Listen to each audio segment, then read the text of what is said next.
Hello students, आज के इस वीडियो लेक्चर में हम लेजर अकाउंट की एक्सरसाइज सॉल्व करने वाले हैं।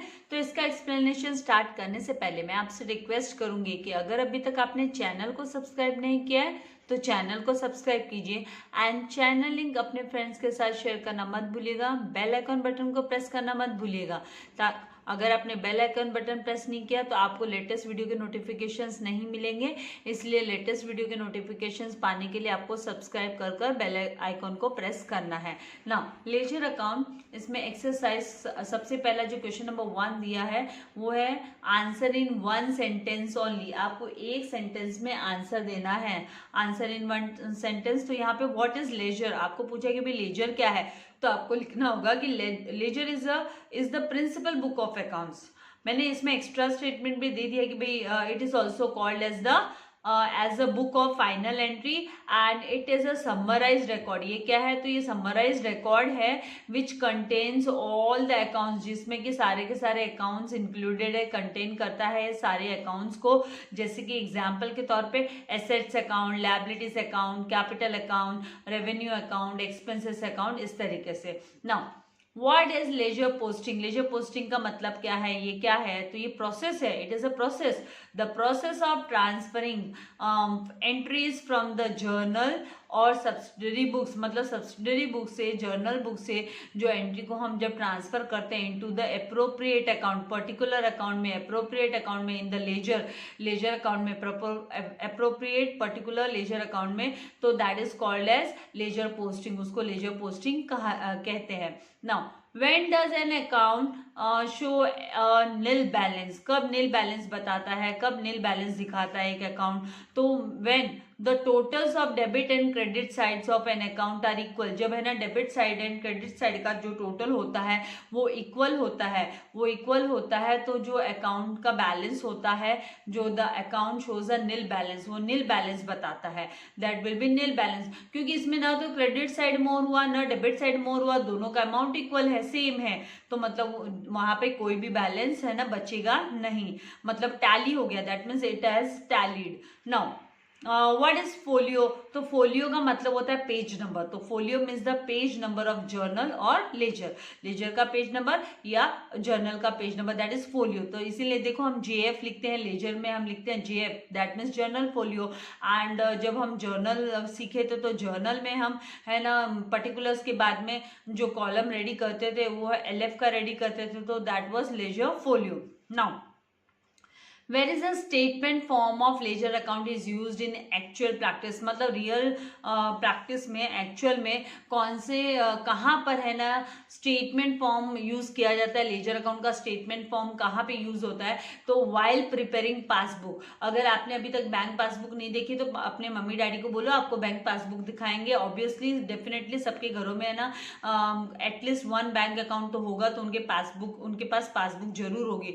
तो ये जो पासबुक होती है while preparing a passbook, passbook को प्रिपेयर करने पे के समय पे bank uses the statement form, bank क्या करती है, वो स्टेटमेंट फॉर्म यूज करती है लेजर अकाउंट का इन एक्चुअल प्रैक्टिस। तो बैंक है ना इन एक्चुअल प्रैक्टिस में है ना स्टेटमेंट फॉर्म यूज करती है, तो हमको है ना लिखना है कि भाई पासबुक में ये दिखाई देता है, एक्चुअल में ये जो स्टेटमेंट फॉर्म होता है लेजर का वो पासबुक में दिखाई देता है। नाउ नेक्स्ट हम मूव करेंगे कि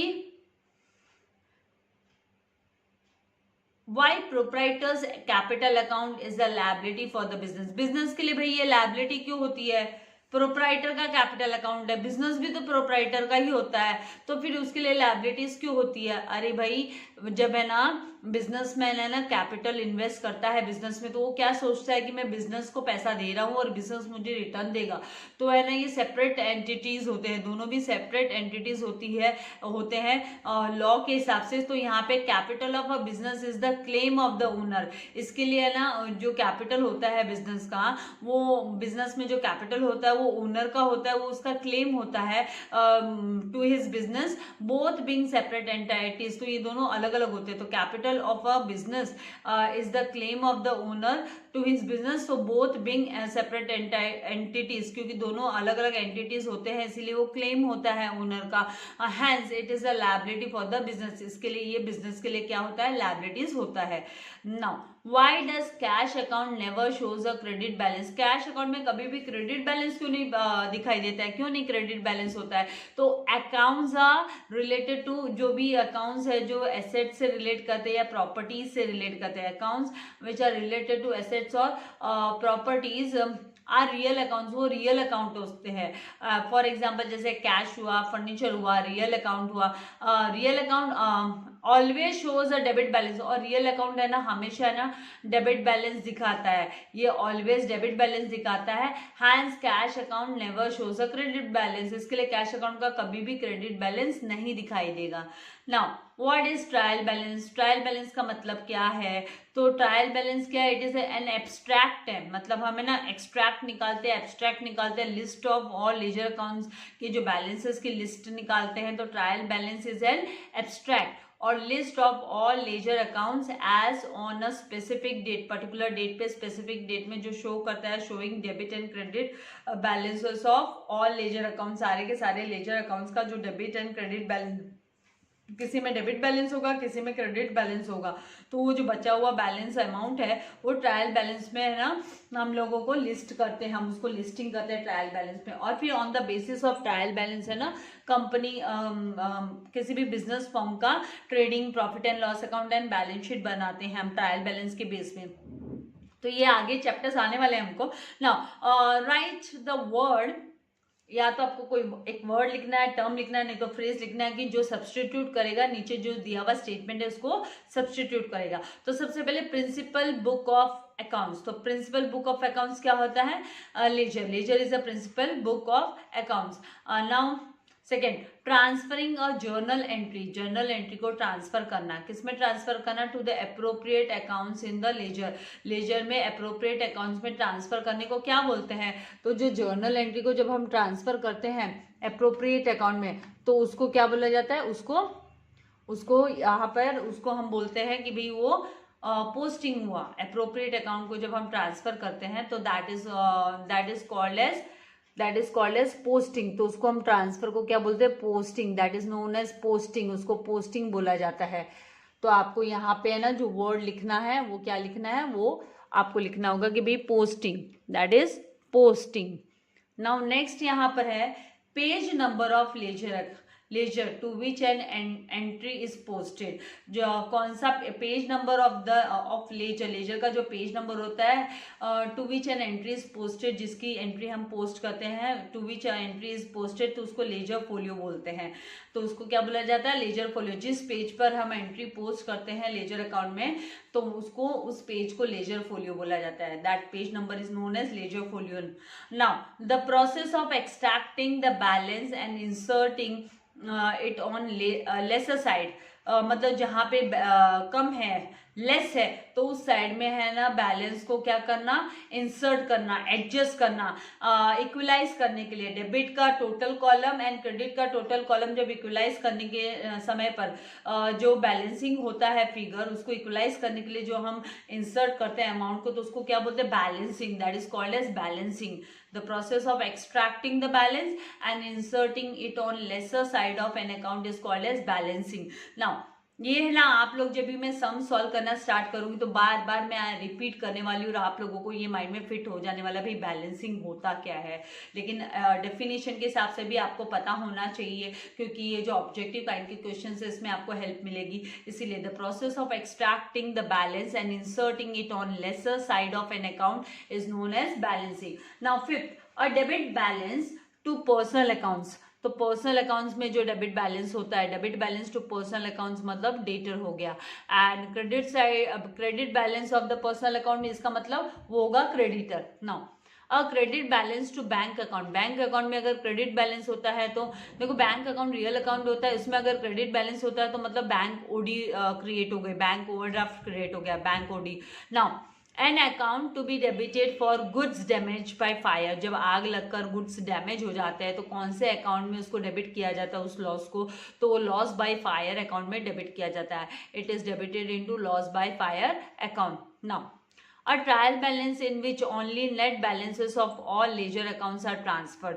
और trial balance in which only, जिसमें कि खाली है ना नेट बैलेंसेस ट्रांसफर किए जाते हैं लेजर अकाउंट्स के, तो उस ट्रायल बैलेंस को हम नेट ट्रायल बैलेंस बोलते हैं, that is known as net trial balance. Now third, select appropriate alternatives, आपको सही अल्टरनेटिव सिलेक्ट करना है from which from those given below and rewrite the statements, ये सेंटेंसेस है वो वापस से लिखना है। तो in case of a credit transaction one of the account must be a dash account, कौन सा टाइप का अकाउंट होना चाहिए, कैश अकाउंट होना चाहिए कि क्रेडिट अकाउंट या पर्सनल अकाउंट या debit.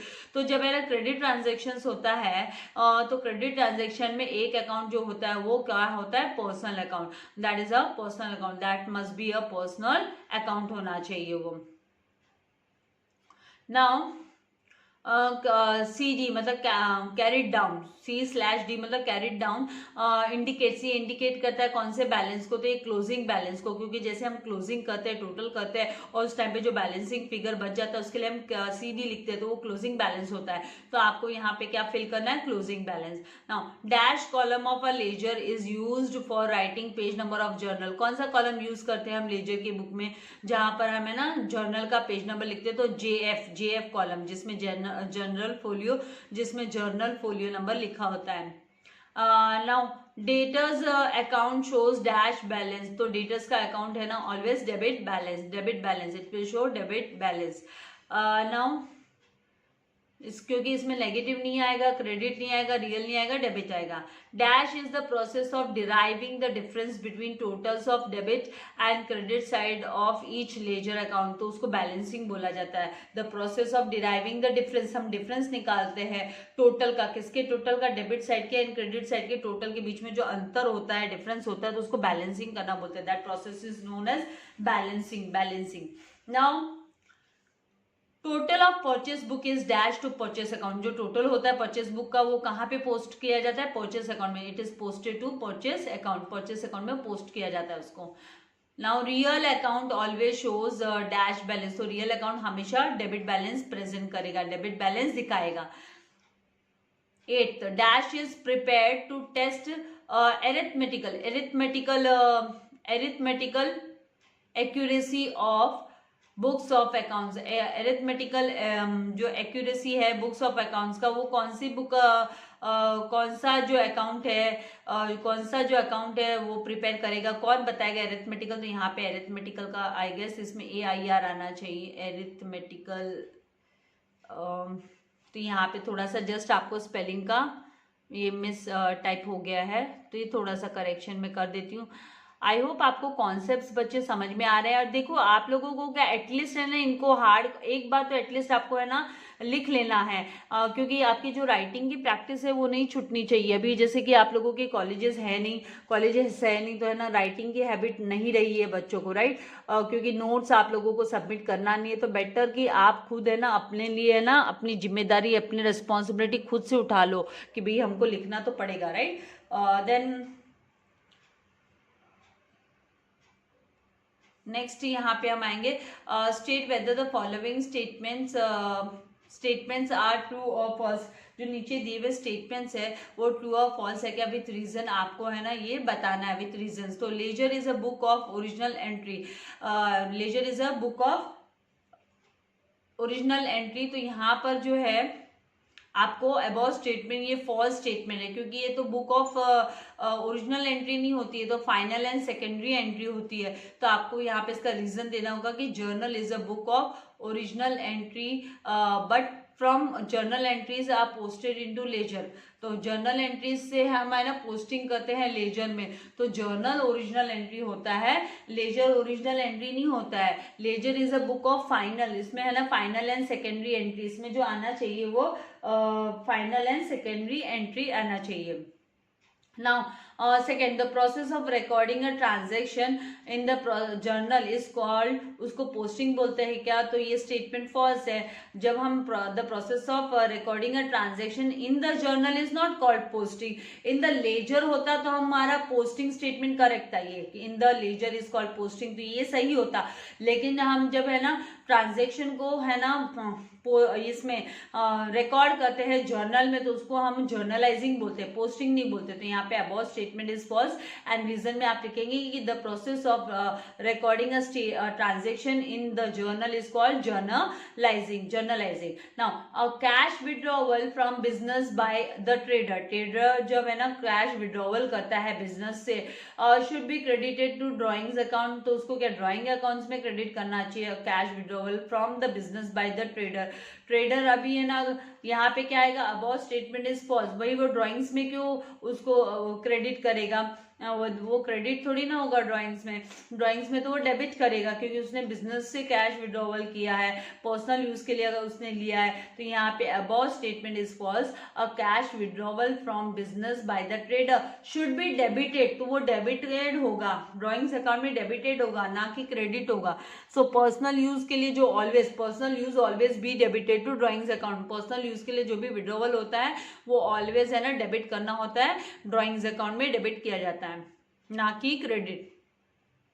Fourth, balances of nominal accounts are carried forward to the next year में कैरिड फॉरवर्ड किए जाते हैं क्या नॉमिनल अकाउंट के बैलेंसेस, तो ये गलत है, अबाउट स्टेटमेंट इज रॉन्ग, ये है ना नेक्स्ट ईयर के उसमें नहीं फॉरवर्ड किए जाते, ये बैलेंसेस जो होते हैं नॉमिनल अकाउंट्स के वो प्रॉफिट एंड लॉस अकाउंट में एंड ट्रेडिंग अकाउंट में फॉरवर्ड किए जाते हैं। तो यहाँ पे हम लिखेंगे रीजन में नॉमिनल अकाउंट रिलेट करता है, किससे रिलेट करता है, relates to expenses, losses, income, gains, so balances of these accounts, ये जो बैलेंसेस होते हैं इन अकाउंट्स के आर ट्रांसफर टू ट्रेडिंग और profit and loss account, trading नहीं तो प्रॉफिट एंड लॉस अकाउंट में ट्रांसफर किए जाते हैं ऑफ द रिस्पेक्टिव ईयर्स के, instead of carrying forward the next year, उनको नेक्स्ट ईयर कैरी फॉरवर्ड करने के बजाय हम उन्हें ट्रेडिंग और प्रॉफिट एंड लॉस अकाउंट में ट्रांसफर करते हैं।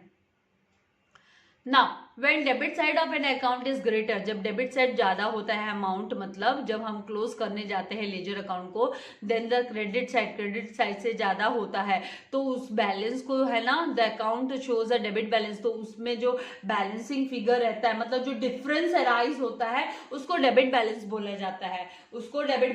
जाता है, और वो डिफरेंस हम क्रेडिट साइड में लिखते हैं और वहां पे बाय बैलेंस कैरिड डाउन इस तरीके से लिखा जाता है। तो अबाउट स्टेटमेंट इज ट्रू, ये ट्रू स्टेटमेंट है, वाइल बैलेंसिंग मतलब टोटलिंग और लेजर अकाउंट, जब हम टोटल करते हैं लेजर अकाउंट में, when total amount of debit side is to be found more, जब वो ज्यादा पाया जाता है than the total amount of credit side, then तो उसका जो डिफरेंस होता है, difference of debit and credit amount is said to be debit balance, तो उसको है ना डेबिट बैलेंस बोला जाएगा क्योंकि डेबिट साइड मोर है। अगर क्रेडिट साइड ज्यादा होता तो हम क्रेडिट बैलेंस बोलते हैं, डेबिट साइड ज्यादा है टोटल अमाउंट, जैसे कि मैंने बोला कि भाई डेबिट साइड का 40,000 है और क्रेडिट साइड का 35,000 ही टोटल करने पे आ रहा है, तो 40 और 35 के बीच का जो 5,000 का डिफरेंस है वो है ना डेबिट बैलेंस करके रिकॉर्ड किया जाता है। तो वो है ना हम लिखते हैं क्रेडिट साइड में by balance carried down, 5,000 adjust करेंगे क्योंकि हमको टोटल कॉलम में इक्वल अमाउंट दिखाना होता है,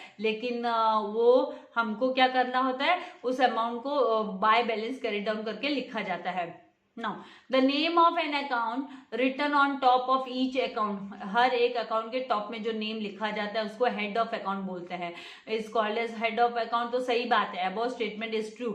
इसका रीजन क्या है, कारण क्या है, it is a summarised record, ये समराइज्ड रिकॉर्ड होता है जिसके अंदर इंक्लूडेड होते ऑल अकाउंट, जैसे एसेट्स अकाउंट हुआ, लायबिलिटीज अकाउंट हुआ, कैपिटल अकाउंट हुआ, revenue account, expenses account.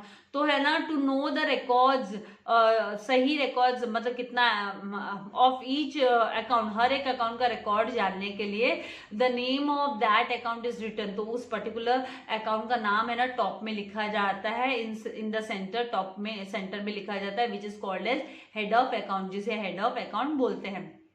Now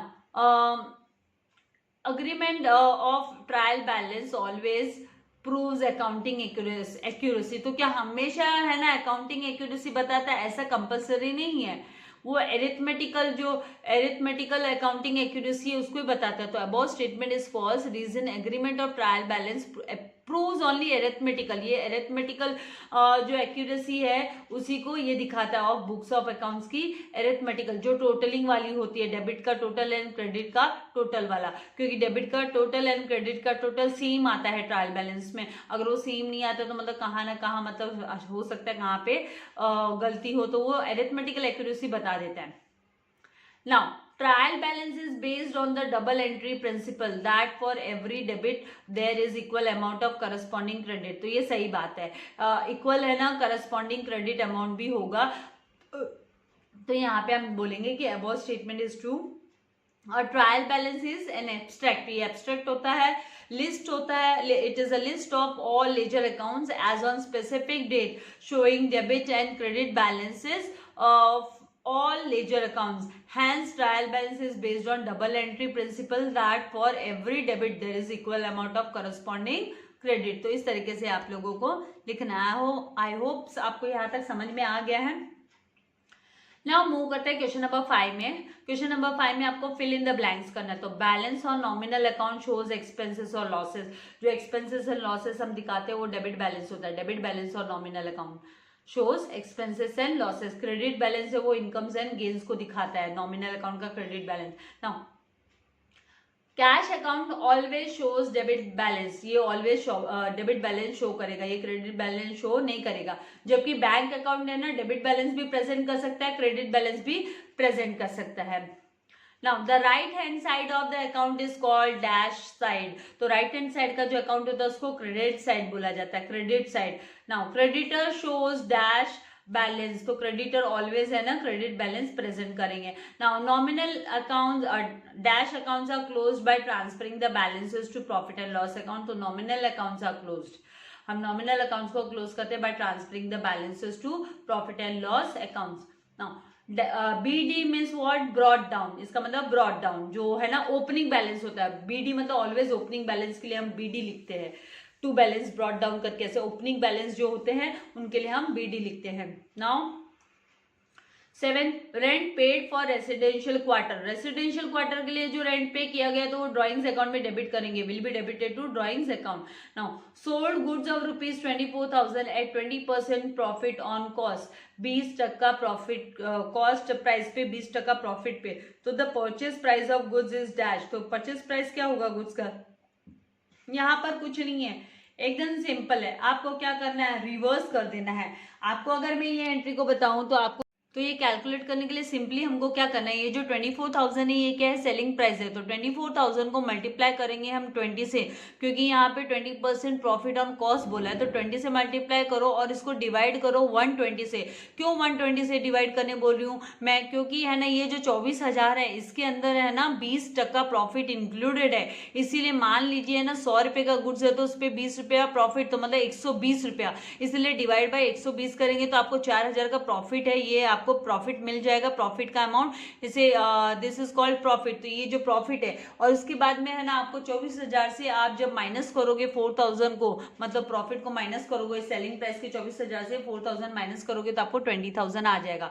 तो गुड्स का जो परचेज प्राइस है, परचेज प्राइस ऑफ गुड्स मतलब उसका परचेज प्राइस, उसका कॉस्ट प्राइस क्या है, 20,000 है।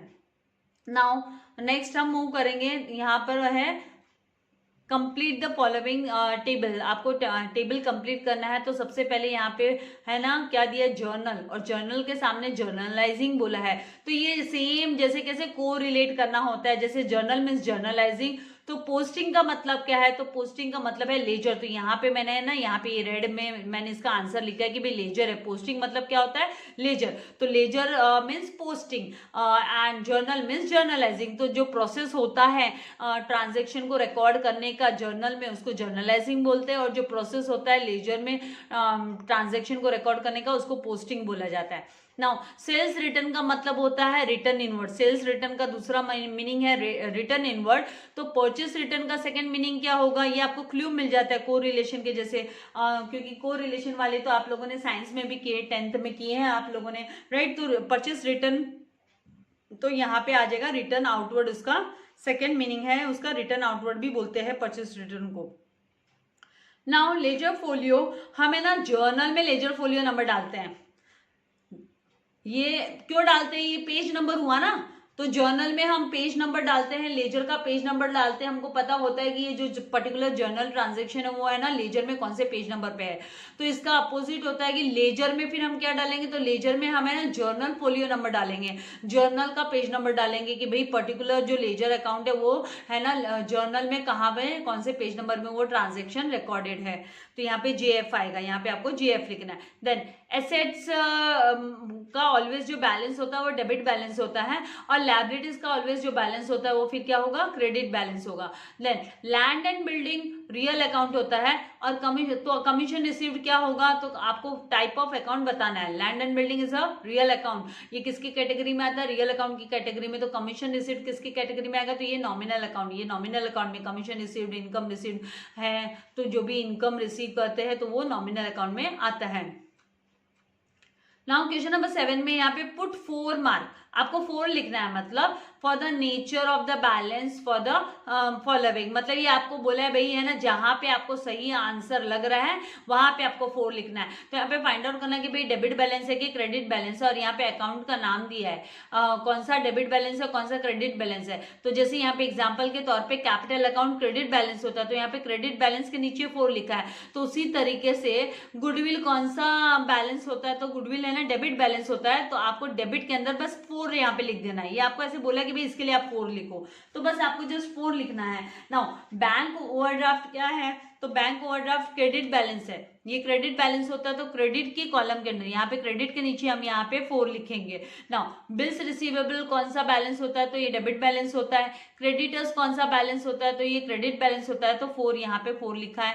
देन मूव करेंगे आगे कि ड्राइंग्स कौन सा बैलेंस होता है, तो ड्राइंग्स ऑलवेज डेबिट बैलेंस होता है, तो डेबिट के कॉलम के यहाँ पे हम है ना 4 लिख देंगे। एडवर्टाइजमेंट कौन सा बैलेंस होता है, तो ये डेबिट बैलेंस होता है, तो उसको यहाँ पे 4 लिखेंगे। प्रीपेड रेंट, एडवांस में रेंट का पेमेंट कर दिया, तो इसको तो हम एसेट्स में लिखते हैं, फ्यूचर में नहीं पे करना पड़ेगा, इसलिए डेबिट बैलेंस होता है, तो यहाँ पे 4 हम लिखेंगे। देन आउटस्टैंडिंग सैलरी, मतलब सैलरी देना बाकी है, बकाया है, लायबिलिटीज है हमारी वो, तो यहाँ पे हम है ना क्रेडिट के यहाँ पे 4 लिखेंगे। मतलब आपको सिंपली बाबा या तो टिक करने बोलेंगे या कुछ भी आपको हिंट देंगे, भाई A लिखो, 4 लिखो, 5 लिखो, Z लिखो, मतलब कुछ भी, ये इन्होंने जो हिंट दिया उसके हिसाब से हम फिल कर रहे हैं। खाली यहाँ पे मेन मोटो क्या आपको पता करना है कि भाई आउटस्टैंडिंग सैलरी क्रेडिट बैलेंस है या डेबिट बैलेंस है, बेड डेब्ट्स क्रेडिट बैलेंस है या डेबिट बैलेंस है। तो बेड डेब्ट्स जो होता है वो डेबिट बैलेंस होता है, ये लॉस हो गया, लॉस है तो ये डेबिट बैलेंस है, तो यहाँ पे हम 4 लिख देंगे। तो इस तरीके से आपको लिखना है। तो आई होप आपको ये जो कॉन्सेप्ट है वो क्लियर हो गया। तो इसी के साथ ये जो एटलीस्ट ये जो ऑब्जेक्टिव काइंड वाली एक्सरसाइज है वो कंप्लीट हो गई है, और जल्दी हम प्रैक्टिकल प्रॉब्लम से स्टार्ट करने वाले हैं। इसकी ये चैप्टर नंबर 4 के प्रैक्टिकल जो सम्स दिए हैं वो भी हम सॉल्व करने वाले हैं। तो वीडियो को लाइक करना एंड शेयर करना मत भूलिएगा। Thank you very much. God bless you all dear students.